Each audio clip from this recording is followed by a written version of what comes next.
Capítulo 3. Golias. No sábado da semana seguinte àquela em que a filha do general rebera como marido grave e giboso genelício, glória e orgulho do nosso funcionalismo público, Olga casara-se. A cerimônia correrá com a pompa e a riqueza acostumada em pessoas de sua camada. Houve uns arremedos parisienses de corbeille de noiva e outros pequenos detalhes chiques que não a aborreceram, mas que não a encheram lá de satisfação maior que as noivas comuns. Talvez nem mesmo essa ela tivesse. Não foi para a igreja em virtude de uma determinação certa de sua vontade. Continuava a não encontrar dentro de si motivo para aquele ato. Mas aparentemente nenhuma vontade estranha a sua influíra para isso. O marido é que estava contente. Não seria muito com a noiva, mas com a volta que a sua vida ia tomar. Ficando rico e sendo médico cheio de talento. Nas notas e recompensas escolares, via diante de si uma larga estrada de triunfos nas posições e na indústria clínica. Não tinha fortuna alguma, mas julgava o seu banal título um foral de nobreza, equivalente àqueles com que os autênticos fidalgos da Europa brunem o nascimento das filhas dos salchicheiros e entes. Apesar de ser seu pai um importante fazendeiro por aí, em algum lugar deste Brasil, o sogro lhe dera tudo e tudo ele aceitara sem pejo, com o desprezo de um duque de plenamente medalhas a receber, homenagens de um vilão que não roçou os bancos de uma academia. Julgava que a noiva o aceitara pelo seu maravilhoso título, o pergaminho. É verdade que foi não tanto pelo título, mas pela sua simulação de inteligência, de amor à ciência, de desmedidos sonhos de sábio. Tal imagem que dele fizera durará instantes em Olga. Depois foi a inércia da sociedade, a sua tirania e a timidez natural da moça em romper que a levaram ao casamento. Tanto mais que ela, de si para si, pensava que se não fosse este seria outro a ele igual e o melhor era não adiar. Era por isso que ela não ia para a igreja, em virtude de uma determinação certa de sua vontade, embora sem perceber o constrangimento de um comando fora dela. Apesar da pompa, esteve longe de ser uma noiva majestosa. Não obstante as origens puramente europeias, era pequena, muito mesmo, ao lado do noivo, alto, ereto, com uma fisionomia irradiante de felicidade, e desse modo, ela desaparecia dentro do vestido, dos véus e daqueles atavios obsoletos com que se arreiam as moças que se vão casar. De resto, a sua beleza não era a grande beleza, aquela que nós exigimos das noivas ricas, segundo o modelo das estampas clássicas. No seu rosto nada de grego, desse grego autêntico ou de pacotilha, ou também dessa majestade de ópera lírica. Havia nos seus traços muita irregularidade, mas a sua fisionomia era profunda e própria, não só a luz dos seus grandes olhos negros que quase cobriam toda a cavidade orbitária, fazia fulgurar o seu rosto móvel, como a sua pequena boca de um desenho fino, exprimia bondade, malícia e o seu ar geral era de reflexão e curiosidade. Ao contrário do costume, não saíram da cidade e foram morar em casa do antigo empreiteiro. Quaresma não fora à festa mandar o leitão e o peru da tradição e escreveram uma longa carta. O sítio empolgara-o, o calor ia passar, vinha a época das chuvas, das semeaduras, e não queria afastar-se de suas terras. A viagem seria breve, mas mesmo assim, perdendo um dia ou dois, era como se começasse a desertar da batalha. O pomar estava todo limpo e já estavam preparados os canteiros da horta. A visita de Ricardo veio distraí-lo um pouco, sem desviá-lo contudo dos seus afazeres agrícolas. Passou um mês com o major, e foi um triunfo. A fama do seu nome precedia-o, de forma que todo o município disputava e festejava. O seu primeiro trabalho foi ir à vila. Ficava a 4 quilômetros adiante da casa de Quaresma e a estrada de ferro tinha uma estação lá. Ricardo dispensou a estrada e foi a pé pela estrada de rodagem, se assim se pode chamar um trilho, cheio de caldeirões que subia e descia morros. Cortava planícies e rios em toscas pontes. A vila tinha duas ruas principais, a antiga, determinada pelo velho caminho de tropas, e a nova, cuja origem veio da ligação da velha com a estrada de ferro. Elas se encontravam, enteecendo o braço vertical o caminho da estação. As outras partiam delas. As casas juntavam-se urbanamente no começo, depois iam espaçando, até acabar em mato e em campo. A antiga chamava-se Marechal Deodoro, ex-imperador, e a nova, Marechal Floriano, ex-imperatriz. De uma das extremidades da rua Marechal Deodoro partia a da matriz que ia ter a igreja, ao alto de uma colina, feia e pobre no seu estilo jesuítico. À esquerda da estação, num campo, a Praça da República, aqui ia dar uma rua mal boçada por espaçadas casas, ficava a Câmara Municipal. Era um grande paralelepípedo de tijolo, cimalha, janela com sacadas, de grade de ferro puro estilo mestre de obras. Compungia essa pobreza de gosto a quem se lembrasse dos edifícios da mesma natureza das pequenas comunas francesas e belgas da Idade Média. Ricardo entrou num barbeiro na rua Marechal Deodoro, Salão Rio de Janeiro, e fez a barba. O Fígaro deu-lhe informações sobre a vila e ele se deu a conhecer. Havia certos circunstantes, um deles tomou a seu cargo e daí, em pouco estava relacionado. Quando voltou para a casa do Major já tinha convite para o baile do Dr. Campos, presidente da Câmara, festa que teria lugar na quarta-feira próxima. Chegara sábado e fora passear a vila domingo. Tinha havido missa e o trovador assistiu à saída. A concorrência nunca é grande na roça, mas Ricardo pôde ver algumas daquelas moças do interior, linfáticas e tristes, ataviadinhas, cheias de laços, descendo silenciosas a colina em que se erguia a igreja, espalhando-se pela rua e logo entrando para as casas, onde iriam passar uma semana de reclusão e tédio. Foi na saída da missa que lhe apresentaram o Dr. Campos. Era o médico do lugar, morava porém fora na sua fazenda e viera de Aranha com a sua filha, Nair, assistir o ofício religioso. O trovador e o médico estiveram um instante conversando, enquanto a filha, muito magra, pálida, com os longos braços descarnados, olhava com um vexame fingido o solo poeirento da rua. Quando eles partiram ainda, Ricardo considerou um pouco aquele rebento dos ares livres do Brasil. A festa do Dr. Campos, seguiram-se outras a que Ricardo deu a honra de sua presença e a alegria da sua voz. Quaresma não o acompanhava, mas gozava a sua vitória. Se bem que o Major tivesse abandonado o violão ainda, continuava a prezar aquele instrumento essencialmente nacional. As consequências desastrosas do seu requerimento em nada tinham abalado as suas convicções patrióticas. Continuavam as suas ideias profundamente arraigadas, tão somente ele as escondia, para não sofrer com a incompreensão e maldade dos homens. Gozava, portanto, a fulminante vitória de Ricardo que indicava bem, naquela população, a existência de um resíduo forte da nossa nacionalidade, a resistir às invasões das modas e gostos estrangeiros. Ricardo recebia todas as honras, todos os favores por parte de todos os partidos. O Dr. Campos, presidente da Câmara, era quem mais o comulava de homenagens. Naquela manhã até esperava um dos cavalos do edil, para dar um passeio ao Carico, e esperando foi dizendo a Quaresma que ainda não tinha partido para o eito. E Major, foi uma boa ideia vir para a roça. Vive-se bem e pode-se subir. Não tenho nenhum desejo disso. Você sabe como me são estranhas todas essas coisas. Sei. Não digo que se peça, mas quando nos oferecem não devemos rejeitar, não acha?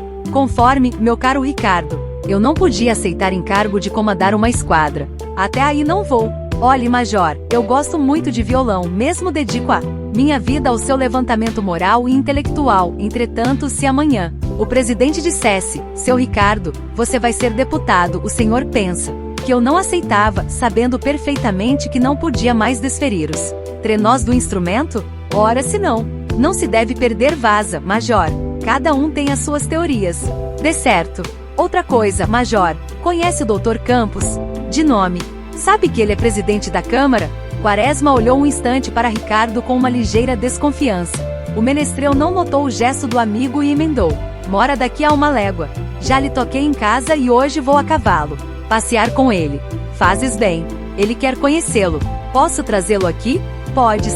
Um camarada do Dr. Campos, neste instante, entrava pela porteira trazendo o cavalo prometido.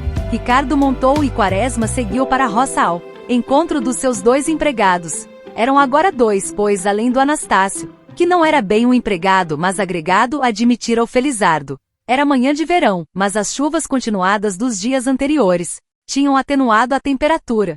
Havia uma grande profusão de luz e os ares estavam doces. Quaresma foi caminhando por entre aquele rumor de vida, rumor que vinha do farfalhar do mato e do piar das aves e pássaros. Esvoaçavam tiés vermelhos. Bandos de coleiros, anuns voavam e punham pequenas manchas negras no verdor das árvores. Até as flores, essas tristes flores dos nossos campos, no momento parece que tinham saído à luz, não somente para a fecundação vegetal, mas também para a beleza. Quaresma e seus empregados trabalhavam agora longe, faziam um roçado e fora para auxiliar esse serviço que contratou Felizardo. Era este, um camarada magro, alto, de longos braços, longas pernas como um símio. Tinha a face cor de cobre, a barba rala e sob uma aparência de fraqueza muscular. Não havia ninguém mais valente que ele a roçar. Com isto era um tagarela incansável. De manhã, quando chegava aí pelas 6 horas, já sabia todas as intriguinhas do município. O roçado tinha por fim ganhar terreno ao mato no lado norte do sítio que o capão invadira. Obtido ele, o major plantaria a obra de meio alqueire ou pouco mais de milho e nos intervalos batatas inglesas, cultura nova em que depositava grandes esperanças. Já se fizera derrubada e o aceiro estava aberto. Quaresma, porém, não lhe quisera atear fogo. Evitava assim calcinar o terreno, eliminando dele os princípios voláteis ao fogo. Agora o seu trabalho era parar os paus mais grossos para aproveitar como lenha, os galhos miúdos, folhas ele removia para longe, onde então queimaria em coivaras pequenas. Isso levava tempo, custava tombos ao seu corpo mal habituado aos cipós e tocos, mas prometia dar um rendimento maior ao plantio. Durante o trabalho, Felizardo ia contando as suas novidades para se distrair. A quem cante, ele falava e pouco se incomodava que lhe dessem, ou não, atenção. Essa gente anda acesa por aí, disse Felizardo logo que o major chegou. Certas vezes Quaresma fazia-lhe perguntas, atendia-lhe a conversa. Raras não. Anastácio era silencioso e grave. Nada dizia, trabalhava e de quando em quando parava, considerava numa postura hierática de uma pintura mural tebana. O major perguntou ao Felizardo: "Que é que há, Felizardo?" O camarada descansou o grosso tronco de camará no monte, limpou suor com os dedos e respondeu com a sua fala branda e chiante: "Negócio de política. Seu tenente Antonino quase briga ontem com seu Dotto Campo." "Onde?" "Na estação." "Por quê?" "Negócio de partido. Pelo que eu vi, seu tenente Antonino é pelo Gol. Vernado e seu Dotto Campo é pelo Senado. Um sarceiro, patrão." "E você por quem é?" Felizardo não respondeu logo. Apanhou a foice e acabou de cortar um galho que enleava o tronco a remover. Anastácio estava de pé e considerou um instante a figura do companheiro paurador. Respondeu afinal: "Eu sei lá. Urubu pelado não se mete no meio dos coroados." "Isso é bom pro senhor. Eu sou como você, Felizardo." "Quem me dera, meu senhor." Ainda tras Antonte ouvi dizer que o patrão é amigo do marechá. Afastou-se com o pau, e quando voltou o Quaresma indagou assustado: "Quem disse?" "Não sei não, senhor. Ouvi a modo de dizer lá na venda do Espanhol. Tanto assim que Dotto Campo tá inchado que nem sapo com a sua amizade." "Mas é falso, Felizardo. Eu não sou amigo coisa alguma. Conheci-o, e nunca disse isso aqui a ninguém." "Qual amigo?" "Quá?" Fez Felizardo com um riso largo e duro. "O patrão tá varrendo a testada." Apesar de todo o esforço de Quaresma, não houve meio de tirar daquela cabeça infantil a ideia de que ele fosse amigo do Marechal Floriano. "Conheci-o no meu emprego", dizia o major. Felizardo sorria grosso e por uma vez dizia: "Quá, o patrão é fino que nem cobra." Tal teimosia não deixou de impressionar Quaresma. Que queria dizer aquilo? Demais as palavras de Ricardo, as suas insinuações pela manhã. Ele tinha o trovador em conta de homem leal e amigo fiel, incapaz de lhe estar armando laços para passar maus momentos. Os entusiasmos dele, entretanto, junto à vontade de ser bom amigo, podiam iludi-lo e fazê-lo instrumento de algum perverso. Quaresma ficou um instante pensativo, deixando de remover os galhos cortados. Em breve, porém, esqueceu-se e a preocupação dissipou-se. À tarde, quando foi jantar, já nem mais se lembrava da conversa. E a refeição correu natural, nem muito alegre, nem muito triste, mas sem sombra alguma de cogitações por parte dele. Dona Adelaide, sempre com a sua matiné creme e saia preta, sentava-se à cabeceira, Quaresma à direita e à esquerda, Ricardo. Era a velha quem sempre puxava a língua do trovador. "Gostou muito do passeio, senhor Ricardo?" Não havia meio dela dizer a sua educação de senhora de outros tempos não lhe permitia usar esse plebeísmo generalizado. Vira os pais, gente ainda fortemente portuguesa, dizer senhor e continuava a dizer, sem fingimento, naturalmente: "Muito. Que lugar. Uma catadupa. Que maravilha. Aqui na roça é que se tem inspiração." E ele tomava aquela atitude de arrobo, uma fisionomia de máscara de trágico grego e uma voz cavernosa que rolava como uma trovoada abafada. "Tens composto muito, Ricardo?" indagou Quaresma. "Hoje acabei uma modinha." "Como se chama?" indagou Dona Adelaide. "Os Lábios da Carola." "Bonito. Já fez a música?" Era ainda a irmã de Quaresma a perguntar. Ricardo levava agora o garfo a boca, deixou o suspenso entre os lábios e o prato e respondeu com toda a convicção: a música, minha senhora, é a primeira coisa que faço. As de Nola cantar logo. Pois não, major. Após o jantar, Quaresma e Coração dos Outros saíram a passear no sítio. Fora essa única concessão que ao amigo fizera Policarpo no tocante ao regime de seus trabalhos agrícolas. Levava sempre o pedaço de pão que esfarelava em migalhas no galinheiro, para ver a atroz disputa entre as aves. Acabando, ficava um instante a considerar aquelas vidas criadas, mantidas e protegidas para sustento da sua. Sorria para os frangos, agarrava os pintinhos, ainda em plumes, muito vivos e ávidos, e demorava-se a apreciar a estupidez do peru, imponente, fazendo roda, a dar estouros presunçosos. Em seguida ia ao chiqueiro, assistia Anastácio dar a ração, despejando-a nos coxos. O enorme cevado de grandes orelhas pendentes levantava-se dificilmente e solenemente vinha mergulhar a cabeça na caldeira. Noutro compartimento os bacorinhos grunhiam e grunhindo vinham com a mãe chafurdar-se na comida. A avidez daqueles animais era deveras repugnante, mas os seus olhos tinham uma longa doçura bem humana que os fazia simpáticos.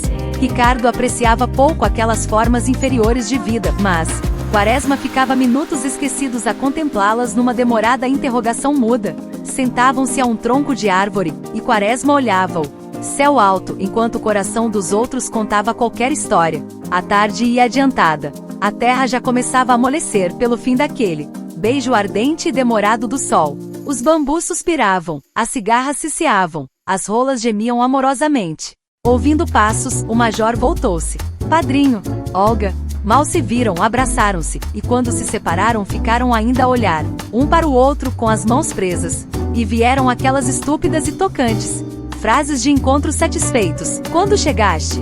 Não esperava. É longe.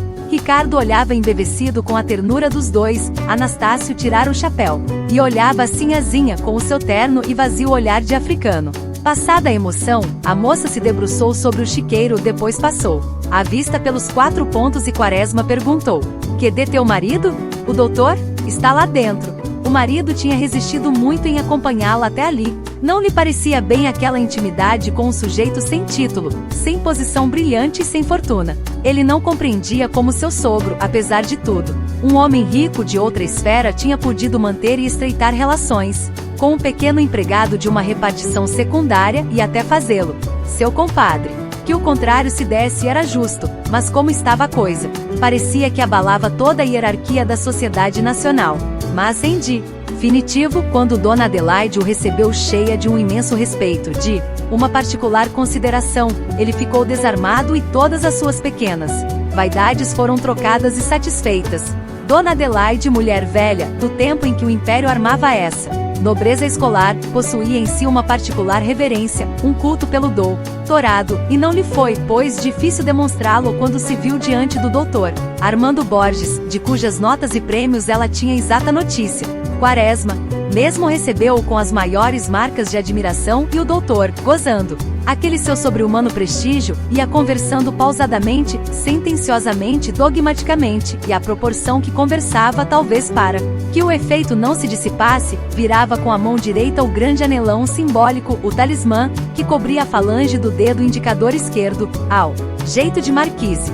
Conversaram muito. O jovem par contou a agitação política do Rio, a revolta da fortaleza de Santa Cruz, Dona Adelaide a epopeia da mudança, móveis quebrados, objetos partidos. Pela meia-noite todos foram dormir com uma alegria particular, enquanto os sapos levantavam no riacho defronte o seu grave hino à transcendente beleza do céu negro, profundo e estrelado. Acordaram cedo. Quaresma não foi logo para o trabalho. Tomou café e esteve conversando com o doutor. O correio chegou e trouxe-lhe um jornal. Rasgou a cinta e leu o título. Era o Município, órgão local domadário filiado ao Partido Situacionista. O doutor se havia afastado. Ele aproveitou a ocasião para ler o jornaleco.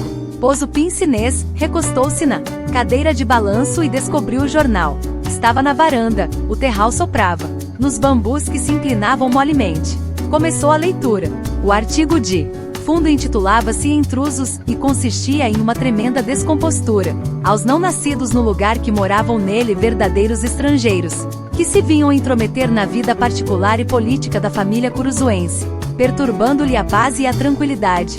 Que diabo queria dizer aquilo? Ia deitar fora o jornaleco quando lhe pareceu ler seu nome entre versos. Procurou lugar e deu com estas quadrinhas. Política de Curuzu. Quaresma, meu bem, Quaresma. Quaresma do coração. Deixa as batatas em paz. Deixa em paz o feijão. Jeito não tens para isso. Quaresma, meu cocumbi. Volta à mania antiga, de redigir em tupi. Olho vivo. O major ficou estuporado. Que vinha a ser aquilo? Por quê? Quem era? Não atinava, não achava o motivo e o fundo de semelhante ataque. A irmã aproximara-se acompanhada da afilhada. Quaresma estendeu-lhe o jornal, com o braço tremendo. Lê isto, Adelaide. A velha senhora viu logo a perturbação do irmão e leu com pressa e solicitude. Ela tinha aquela ampla maternidade das solteironas, pois parece que a falta de filhos reforça e alarga o interesse da mulher pelas dores dos outros. Enquanto ela lia, Quaresma dizia: mas que fiz eu? Que tenho com política? E coçava os cabelos já bastante encanecidos. Dona Adelaide disse então docemente: sossega, Policarpo. Por isso só? Ora, a afilhada leu também os versos e perguntou ao padrinho: o senhor se meteu algum dia nessa política daqui? Eu nunca. Vou até declarar que está doido, exclamaram as duas mulheres a um tempo, ajuntando. A irmã: e isto seria uma covardia, uma satisfação. Nunca. O doutor e Ricardo chegavam de fora e encontraram os três nessas considerações. Notaram a alteração de Quaresma. Estava pálido, tinha os olhos úmidos e coçava sucessivamente a cabeça. Que há, major? Indagou o troveiro. As senhoras explicaram o caso e deram-lhe as quadrinhas a ler. Ricardo depois contou o que ouvirá na vila. Acreditavam todos que o major viera para ali no intuito de fazer política, tanto assim que dava esmolas, deixava o povo fazer lenha no seu mato, distribuía remédios homeopáticos. O Antonino afirmava que havia de desmascarar semelhante tartufo. E não desmentiste? Perguntou Quaresma. Ricardo afirmou que sim, mas o escrivão não quisera acreditar nele e reiterara os seus propósitos de ataque. O major ficou profundamente impressionado com tudo, mas, de acordo com seu gênio, incubou nos primeiros tempos a impressão, e enquanto estiveram com ele os seus amigos, não demonstrou preocupação. Olga e o marido passaram no sossego cerca de 15 dias. O marido, ao fim de uma semana, já parecia cansado. Os passeios não eram muitos. Em geral, os nossos lugarejos célebres, assim como na Europa, cada aldeia tem a sua curiosidade histórica. Em Curuzu, o passeio afamado era o Carico, uma cachoeira distante 2 léguas da casa de Quaresma, para as bandas das montanhas que lhe barravam o horizonte fronteiro. O doutor Campos já travara relações com o major e, graças a ele, houve cavalos e cilhão que também permitisse à moça ir à cachoeira. Foram de manhã, o presidente da Câmara, o doutor, sua mulher e a filha de Campos. O lugar não era feio. Uma pequena cachoeira de uns 15 metros de altura, despenhava-se em 3 partes, pelo flanco da montanha abaixo. A água estremecia na queda, como que se enrodilhava, e vinha pulverizar-se numa grande bacia de pedra, mugindo e roncando. Havia muita verdura e como que toda a cascata vivia sob uma abóboda de árvores. O sol coava-se dificilmente e vinha faiscar sobre a água ou sobre as pedras em pequenas manchas, redondas ou oblongas. Os periquitos, de um verde mais claro, pousados nos galhos, eram como as incrustações daquele salão fantástico. Olga pôde ver tudo isso bem à vontade, andando de um para outro lado, porque a filha do presidente era de um silêncio de túmulo e o pai desta tomava com o seu marido informações sobre novidades medicinais, como: se cura hoje erisipela? Ainda se usa muito tártaro emético? O que mais a impressionou no passeio foi a miséria geral, a falta de cultivo, a pobreza das casas, o ar triste, abatido da gente pobre. Educada na cidade, ela tinha dos roceiros ideia de que eram felizes, saudáveis e alegres. Havendo tanto barro, tanta água, porque as casas não eram de tijolos, não tinham telhas, era sempre aquele sapê sinistro e aquele sopapo que deixava ver a trama de varas como o esqueleto de um doente. Porque ao redor dessas casas não havia culturas, uma horta, um pomar? Não seria tão fácil trabalho de horas. E não havia gado, nem grande nem pequeno. Era raro uma cabra, um carneiro. Por quê? Mesmo nas fazendas, o espetáculo não era mais animador. Todas soturnas baixas, quase sem o pomar olente. E a horta suculenta. A não ser o café e um milharal, aqui e ali, ela não pôde ver outra lavoura, outra indústria agrícola. Não podia ser preguiça só ou indolência. Para o seu gasto para uso próprio, o homem tem sempre energia para trabalhar relativamente. Na África, na Índia, na Cochinchina, em toda parte, os casais, as famílias, as tribos, plantam um pouco algumas coisas. Para eles, seria a terra? Que seria? E todas essas questões desafiavam a sua curiosidade, o seu desejo de saber, e também a sua piedade e simpatia por aqueles párias maltrapilhos, mal alojados, talvez com fome, sorumbáticos. Pensou em ser homem. Se o fosse, passaria ali e em outras localidades. Meses e anos, indagaria, observaria e com certeza havia de encontrar o motivo e o remédio. Aquilo era uma situação do camponês da Idade Média e começo da nossa. Era o famoso animal de La Bruyère que tinha face humana e voz articulada. Como no dia seguinte fosse passear ao roçado do padrinho, aproveitou a ocasião para interrogar a respeito Tagarela Felizardo, a faina do roçado. Ia quase no fim, o grande trato da terra estava quase inteiramente limpo e subia um pouco em ladeira a colina que formava a lombada do sítio. Olga encontrou o camarada cá embaixo, cortando a machado as madeiras mais grossas. Anastácio estava no alto, na orla do mato, juntando a ancinho as folhas caídas. Ela lhe falou: "Bons dias, Sadona. Então trabalha-se muito, Felizardo?" "O que se pode. Estive ontem no Carico, bonito lugar." "Onde é que você mora, Felizardo?" "É doutra banda, na estrada da vila." "É grande o sítio de você?" "Tem alguma terra, sim, senhora, Sadona." "Você por que não planta para você?"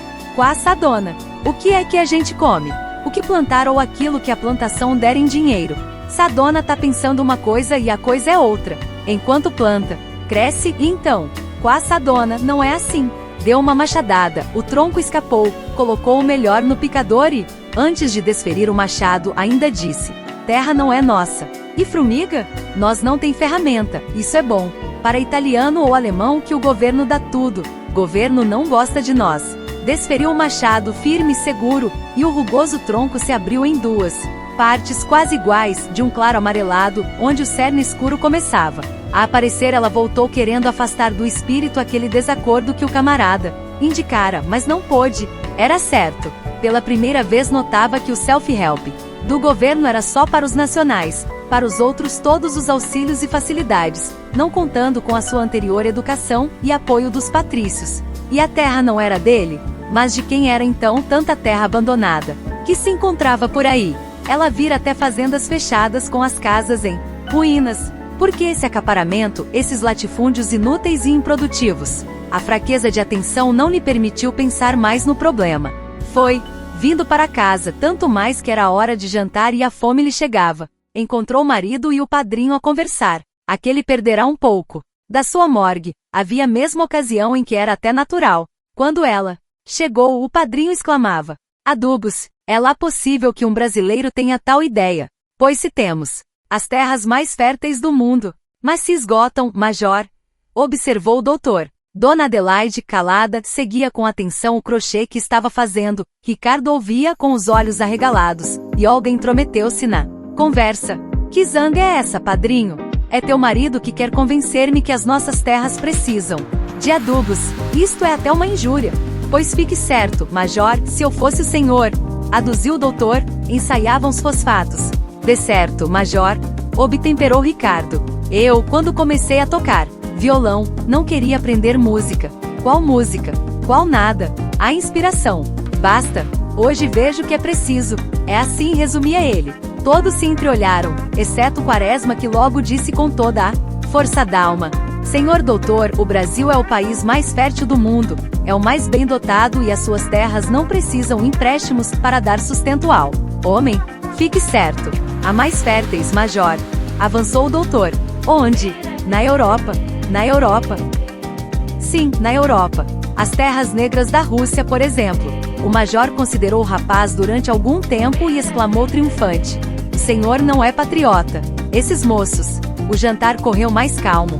Ricardo fez ainda algumas considerações sobre o violão. À noite, o menestrel cantou a sua última produção, Os Lábios da Carola. Suspeitava-se que Carola fosse uma criada do Dr. Campos, mas ninguém aludiu a isso. Ouviram-no com interesse e ele foi muito aclamado. Olga tocou no velho piano de Dona Adelaide e antes das 11 horas, estavam todos recolhidos.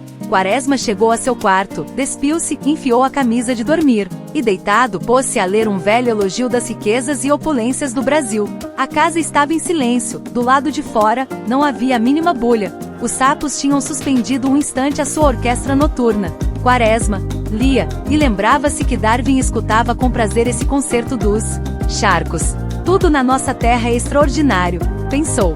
Da despensa que ficava junto a seu aposento, vinha um ruído estranho. Apurou o ouvido e prestou atenção. Os sapos recomeçaram o seu hino. Havia vozes baixas, outras mais altas e estridentes. Uma se seguia à outra, num dado instante. Todas se juntaram num uníssono sustentado. Suspenderam um instante a música. O major apurou o ouvido, o ruído continuava. Que era? Eram uns talos tênues, parecia que quebravam gravetos que deixavam outros cair ao chão. Os sapos recomeçaram. O regente deu uma martelada e logo vieram os baixos e os tenores. Demoraram muito, Quaresma pôde ler umas 5 páginas. Os batráquios pararam, a bulha continuava. O major levantou-se, agarrou o castiçal e foi à dependência da casa donde partia o ruído assim, mesmo como estava em camisa de dormir. Abriu a porta, nada viu. Ia procurar nos cantos quando sentiu uma ferroada no peito do pé. Quase gritou. Abaixou a vela para ver melhor e deu com uma enorme saúva agarrada com toda a fúria à sua pele magra. Descobriu a origem da bulha. Eram formigas que por um buraco no assoalho lhe tinham invadido a despensa e carregavam as suas reservas de milho e feijão, cujos recipientes tinham sido deixados abertos por inadvertência. O chão estava negro e carregadas com os grãos, elas em pelo. Tons cerrados, mergulhavam no solo em busca da sua cidade subterrânea. Quis afugentá-las. Matou 1, 2, 10, 20, 100, mas eram milhares. E cada vez mais o exército aumentava. Veio uma, mordeu, depois outra e foram mordendo pelas pernas, pelos pés, subindo pelo seu corpo. Não pôde aguentar, gritou, sapateou e deixou a vela cair. Estava no escuro. Debatia-se para encontrar a porta, achou e correu. Daquele ínfimo inimigo que talvez nem mesmo a luz radiante do sol o visse distintamente.